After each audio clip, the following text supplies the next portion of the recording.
es una reforma, ¿sí? Le estamos diciendo que es una reforma de la justicia, no es una reforma de la justicia, es la reforma del Poder Judicial. La pregunta ¿es de todo el Poder Judicial la reforma? La respuesta es no. ¿Es de la justicia que usan los ciudadanos cotidianamente? No. ¿Van a haber penado los robos y hurtos más fáciles de esta manera? No. ¿Van a poder divorciarse o van a poder adoptar de manera más sencilla? No. ¿Se van a resolver los conflictos laborales de manera más expeditiva? No. ¿Daños y perjuicios? Tampoco. No es que esta reforma del Poder Judicial va a ser ni que nadie sea tan pequeño como para no poder acceder a la ley, ni tampoco que nadie sea tan grande como para no ser alcanzado por la ley. Esta es una reforma de la justicia que utiliza la política, diría que mal utiliza la política, que la utiliza para crear impunidad, para asegurarse impunidad o para crearle problemas a otros, a los opositores. Y estamos todos de acuerdo que esta es una sombra ominosa, como dijo el presidente, sobre la democracia argentina, que tenemos una justicia, particularmente la justicia a la que nos referimos como Comodoro Pi, que carece de credibilidad y tiene mal funcionamiento. Y estamos en esa circunstancia que bien describe el Talmud cuando dice, desgraciada la generación cuyos jueces merecen ser juzgados. Ahí estamos. Entonces la pregunta es cómo vamos a resolver esto. ¿Qué es lo que propuso el presidente en varios discursos al principio? Eso y resolver el tema de la injerencia de los servicios de inteligencia también dentro del sistema político. Entonces la pregunta que nos hacemos, ¿esto se resuelve con nombres, con otros nombres o con el sistema? Y fueron varios los expositores que dijeron, son las dos cosas. Es nombrar mejor gente y que el sistema funcione mejor. Es decir, tener funcionarios idóneos, pero al mismo tiempo dentro de un sistema que los haga funcionar de acuerdo a la Constitución Nacional y a nuestras leyes. Las dos cosas. ¿En lugar de qué? En lugar de tratar de modificar las leyes o sancionar leyes o reinterpretar leyes para que favorezcan en la justicia a uno u otro lado. Y es cierto, todos tenemos compromiso para que esto ocurra. Necesitamos que esto ocurra. Todos, cuando el presidente dijo que esta era una de sus tareas, celebramos que lo pusiera en sus discursos. Pero la pregunta es cómo se consigue. Y la verdad que se consigue con un compromiso de todos. Si estamos hablando de la justicia que usa la política, tiene que ser un compromiso de todos de crear el mejor sistema posible, con los mejores controles posibles y nombrar a la gente más idónea posible. Y la verdad que en este contexto, discutiéndolo de esta manera, con tanta belicosidad, es muy difícil que lleguemos a eso. Esta reforma y la manera en que la estamos discutiendo pareciera que van directamente en la dirección contraria, en contenido, en forma. Sí es cierto, pasaron 50 expertos, cada uno tuvo 7 minutos para hablar, todos se quejaron del tiempo. Recuerdo cómo discutimos la ILE. No voy a decir que un tema es más importante que el otro, pero ojalá pudiéramos discutir de esa forma una reforma que afecta a uno de los 3 poderes del Estado. De la misma manera en que hubo un dictamen que no pudimos leer, que apareció a las 11:30 de la noche, de la misma manera que hoy todavía se dice que va a haber modificaciones, pero no las conocemos, y que hubo muchas negociaciones para hacer modificaciones. Entonces también me parece que la forma requerida era otra, teniendo en cuenta lo importante de lo que estamos discutiendo. Y por último, la oportunidad. La verdad, yo me quiero referir un poquito a la oportunidad. Sinceramente, la pandemia tiene urgencias nuevas, urgencias agudas. Pero si la reforma fuera buena y el compromiso fuera colectivo, siempre es el tiempo de la reforma de la justicia o del Poder Judicial. Siempre, porque todos decimos que funciona mal. El problema es que ni es la reforma correcta, ni la estamos abarcando o encarando de la manera correcta.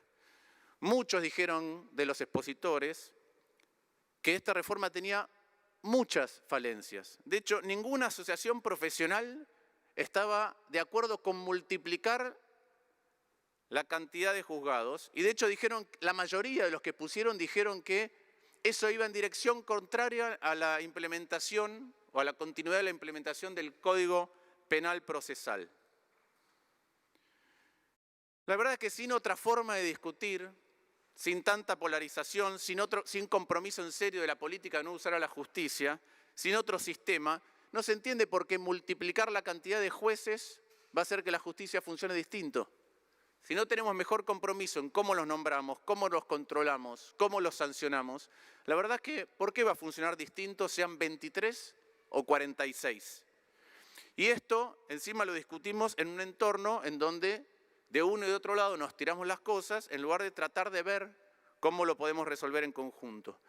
Yo entiendo algunas de las cosas que dicen, que es lo que dice exactamente la letra fría de la ley, pero si fuera por lo que dice la letra fría de la ley, por ejemplo la 24946, Casal es a quien le corresponde, porque además cuando renunció Gil Carbó así lo determinó, reemplazar a la procuradora. Ahora ese no es el tipo de discusión que ocurre en la bicameral de Ministerio Público Fiscal.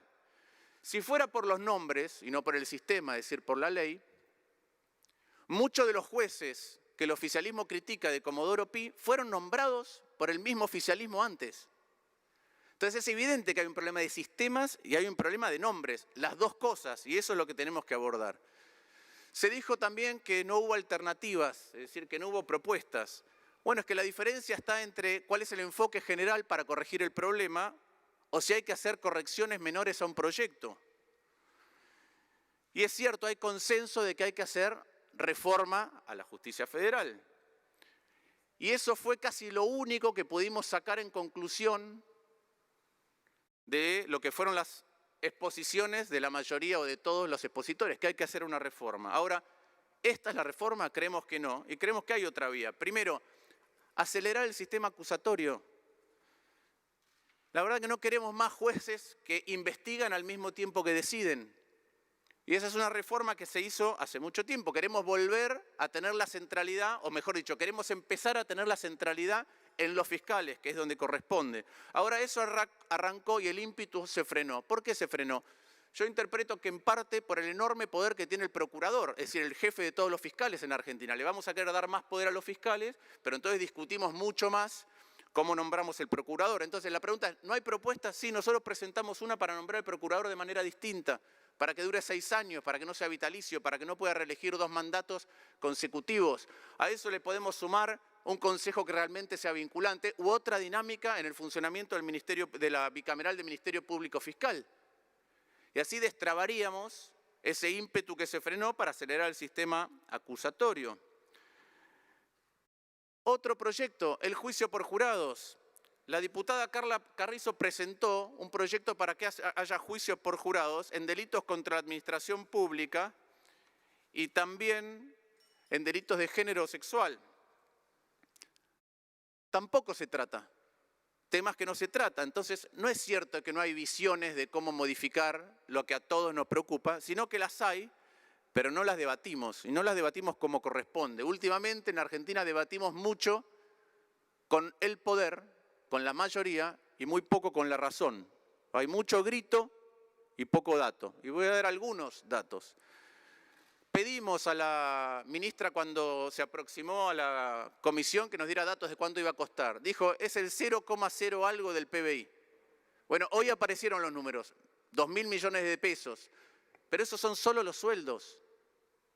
Cuando uno mira los gastos de funcionamiento, la estimación son más o menos 6.000 millones de pesos. Y a esos 6.000 millones de pesos hay que sumarle el impacto posterior de un sistema jubilatorio para el Poder Judicial que les da más de lo que aportan. O sea que seguramente es mucho más de 6.000 millones de pesos si uno mira esto en régimen. Nota aparte, es increíble que todavía sigamos en el medio de la pandemia y dándole aumentos a los jubilados del régimen general por debajo de la inflación o por debajo de lo que les decían los 2 sistemas anteriores de actualización, mientras a los jubilados de privilegio les seguimos respetando su actualización. Segundo, en términos de proporción de cargos, en los sistemas adversariales la norma es más o menos 5 fiscales, 3 jueces, 2 defensores. Estamos haciendo todo lo contrario, vamos a crear todo un sistema administrativo alrededor de los nuevos jueces. Datos para entender esto. En el 2018, criminal y correccional y penal económico tuvieron 28.198 casos. 11.571 de esos fueron narcomenudeo, de los cuales entonces quedaron 16.627, porque eso se transfirió a la ciudad de Buenos Aires. Son 361 casos por año para cada juzgado de los 46 que vamos a crear. Cuando uno mira qué es lo que pasó con la implementación del Código Penal Procesal en Jujuy y en Salta, el 59% de los casos no requirió la intervención de un juez. 59% de los casos. Si ajustamos los 361, por eso da 148 casos por año por cada uno de los 46 juzgados. Federal con asiento en provincias, en promedio tiene 1.500. Criminal y Correccional Nacional tienen 1.200 casos. ¿Cuál es la base empírica sobre la cual vamos a decidir gastar más de 6.000 millones de pesos por año que nos diga que va a mejorar el sistema en su totalidad? La verdad que no la tenemos. Entonces, no debatimos con la razón, no debatimos con análisis, no debatimos empíricamente, debatimos solo con la fuerza. Y la verdad es que debatiendo con la fuerza no vamos a poder llegar a buenos resultados, y menos en este contexto, y menos si la reforma no es la correcta. Si la reforma, insisto, fuera la correcta, es siempre oportunidad de debatir estas cuestiones, pero mientras debatimos esto que no es lo correcto, perdemos tiempo para debatir otras cosas. ¿Qué otras cosas nos perdemos de debatir? El PBI este año va a caer 15%, el ingreso por habitante va a ser el del año 73, casi la mitad de la población en la Argentina va a estar en la pobreza y probablemente lleguemos a un desempleo del 18 o 20%. Hay sectores, hay empresas que van a caer, pero hay sectores que van a desaparecer. Hay gente hoy que tiene ingresos evaporados y lo peor es que mira el futuro y ve que su actividad dejó de existir. ¿Esa gente está angustiada? ¿Estamos discutiendo cómo ayudarla a seguir con su vida? No. ¿Estamos discutiendo cuál es el déficit que va a tener la Argentina entre nación, provincias, municipios, 10, 12 puntos del producto? No. ¿Estamos discutiendo cómo esas inconsistencias, porque hay que emitir, y obviamente todos estamos de acuerdo, si equivocamos las señales, derivan como ahora en presiones devaluatorias y ya sabemos que eso preanuncia crisis si no lo corregimos a tiempo y que la crisis genera todavía más pobreza y más desigualdad? No. ¿Estamos discutiendo los sectores que la pandemia aceleró o las dinámicas que la pandemia aceleró? ¿Estamos discutiendo una buena ley de teletrabajo? No, no lo hicimos. ¿Estamos discutiendo la ley de economía del conocimiento? No, está trabada, como dijo el senador Bullrich. ¿Estamos discutiendo cómo le damos en serio acceso a Internet a toda la gente? No, hubo un decreto, pero no hay una discusión concreta de cómo eso se hace y se puede lograr acá como se logra en otros países. ¿Estamos discutiendo la educación, como dijo la senadora Tagliaferri? No. ¿El retorno progresivo de los chicos a la escuela? No. De hecho, la ciudad de Buenos Aires encontró 6.500 chicos que perdieron contacto con sus docentes. Había un plan para que esos chicos se recontactaran. ¿Qué pasó? El gobierno nacional se opuso. ¿Estamos discutiendo repriorizar la currícula para que aprendan más rápido lo que no pudieron aprender y reevaluar de otra manera para que eso sea lo fundamental? No. ¿Estamos discutiendo la sobrecarga del sistema de salud mañana cuando la pandemia pase y todas las cosas que no atendimos surjan? No. ¿Estamos discutiendo las obras sociales, prepagas, el sistema quebrado de salud y cómo lo vamos a rescatar y para qué? No. ¿Estamos discutiendo el sistema previsional? No. ¿Estamos discutiendo cómo le vamos a dar a los jubilados un haber digno al mismo tiempo que certidumbre y estabilidad? No. ¿Estamos discutiendo cómo eliminamos los privilegios de ese sistema? No. ¿Estamos aprovechando lo telemático para desburocratizar el Estado? Tampoco. Es decir, no estamos discutiendo de cara a la sociedad cómo gastar mejor y resolver los problemas que acumulamos de hace mucho y los nuevos. Y hay proyectos para estas cosas, pero no los discutimos. Discutimos esto que no va a servir para modificar la realidad, como lo admiten propios y extraños a la reforma. Discutimos muy mal el pasado remoto y el pasado reciente, y entramos en batallas campales que no resuelven absolutamente nada, y lo hacemos, no resuelven nada para la gente, y lo hacemos en medio de una pandemia que en los últimos días nos está mostrando 10.000 contagiados cada día y centenas de muertos.